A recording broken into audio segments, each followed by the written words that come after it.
નમસ્કાર, GS news 24/7 માં આપનું સ્વાગત છે। હવે જોઈએ આજના સમાચાર।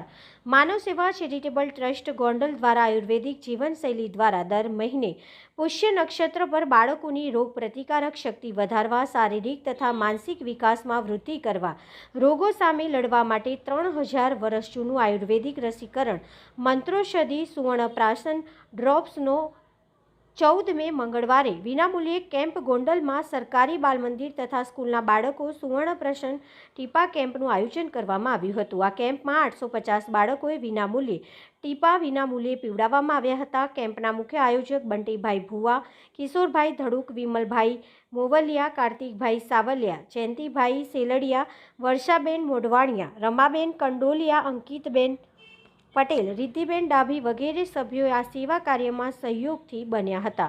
તંત્રી અહેવાલ મહેન્દ્રસિંહ ડાભી, ગુજરાત સિક્યોર ન્યૂઝ, ગોંડલ।